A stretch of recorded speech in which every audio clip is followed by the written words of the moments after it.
সিলেট ভ্রমণের চতুর্থ স্পট হিসেবে আমরা ভ্রমণ করি জাফলং। রাতারগুল, ভোলাগঞ্জ, সাদা পাথর এবং বেসনাকান্দি নিয়ে ভিডিও তৈরি করছি। যারা ভিডিওটি দেখেননি তারা চাইলে উপরে আই বাটন, ডেসক্রিপশন বক্স কিংবা প্লেলিস্ট থেকে ভিডিওগুলো দেখতে পারেন। তো জাফলং যাওয়ার জন্য আমরা আম্বরখানা থেকে জনপ্রতি 30 টাকা ভাড়া দিয়ে সোভানীঘাট নামক জায়গায় পৌঁছায় যাই। লোকাল বাসে 100 টাকা এবং গেটলকে 130 টাকা জনপ্রতি ভাড়া দিয়ে আপনারা জাফলংয়ে যেতে পারেন। তো আমরা দুইজন জনপ্রতি 150 টাকা গেটলক বাসে ভাড়া দিয়ে জাফলংয়ে 0 পয়েন্টের উদ্দেশ্যে রওনা দিই। জাফলং যাওয়ার রাস্তাটাও এত সুন্দর লাগছিল। বিশেষ করে আমরা যখন বাসের জানালা দিকে ডানে কিংবা বামে তাকাচ্ছিলাম, দেখছিলাম মেঘালয়ের সুন্দর সুন্দর পাহাড়গুলো দেখা যাচ্ছিল এবং পাহাড়ের বিভিন্ন জায়গায় যে ঝর্ণাগুলো দেখা যাচ্ছিল সেটা আসলে দেখতে অসাধারণ লাগছিল। তো আপনারা যারা সিলেট থেকে জাফলংয়ের দিকে যাবেন তারা অবশ্যই 0 পয়েন্টে নামবেন। আমরা আসলে বুঝতে পারিনি 0 পয়েন্ট কোনটা, তাই আমরা 0 পয়েন্ট ক্রস করে আরও সামনের দিকে নেমে যাই। ফলে আমাদের আবার পুনরায় হেঁটে 0 পয়েন্টেই আসতে হয়। জাফলংয়ের 0 পয়েন্ট থেকে আমরা 150 টাকায় হাঁসের মাংস, ডাউল এবং 2 প্লেট ভাত দিয়ে আমরা দুপুরের খাবারটি সেরে নিই। 0 পয়েন্টে নামার পর একটু সামনে হাঁটলেই আপনারা দেখতে পাবেন অনেকগুলো নৌকা আপনাকে ডাকতেছে। যেহেতু আমরা দুইজন এবং নৌকা নেওয়া আবার আমাদের জন্য একটু কঠিন হয়ে দাঁড়ায়, তাই আমরা একটু অপেক্ষা করে খোঁজাখুঁজির পর আরও 3 জনকে পাই।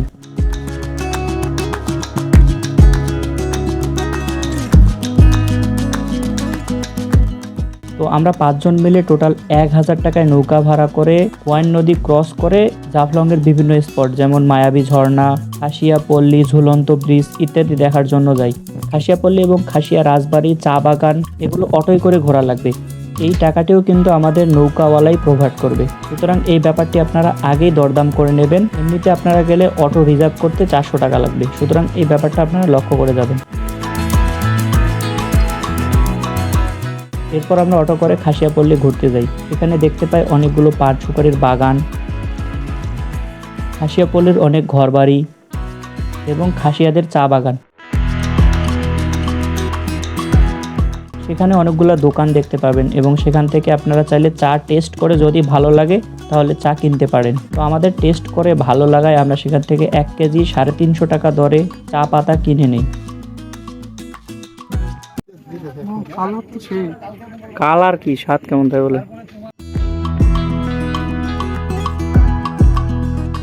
খাসিয়াপল্লীতে ঘোরাঘুরি শেষে আমরা মায়াবী ঝর্ণার দিকে আবার নৌকা করে চলে যাই। মায়াবী এই ঝর্ণায় পানির পরিমাণ আরও অনেক বেশি থাকে। মায়াবী এই ঝর্ণার পানিকে অনেকে মেঘালয়ের ড্রেনের পানি বলেও ডাকে। মায়াবী ঝর্ণার কয়েকটি ফটো এবং ঘোরাঘুরি করার পর আমরা ঝুলন্ত ব্রিজ দেখার জন্য আবার নৌকা করে সেখানে যাই। বাংলাদেশের এই সাইডে এই জায়গাটাকে গোয়াইন নদী বলে এবং অপর দিকে ওই নদীটিকে বলা হয় ডাউকি। তো জাফলংয়ের অপর দিকে যে পাহাড়গুলোর এলাকা খুব ভালো করে লক্ষ্য করলে দেখা যায় মেঘালয়ের এই পাহাড়গুলো দিয়ে কত সুন্দর করে মেঘগুলো তুলোর মতো ভেসে যাচ্ছে।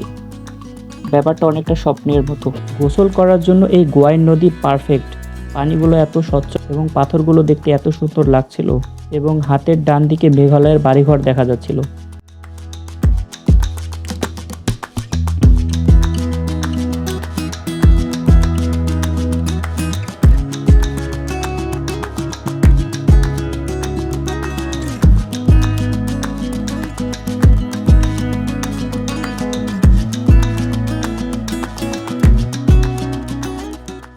আপনারা যদি সিলেট থেকে কোনো কেনাকাটা করতে চান তাহলে অবশ্যই জাফলংকে বেছে নেবেন।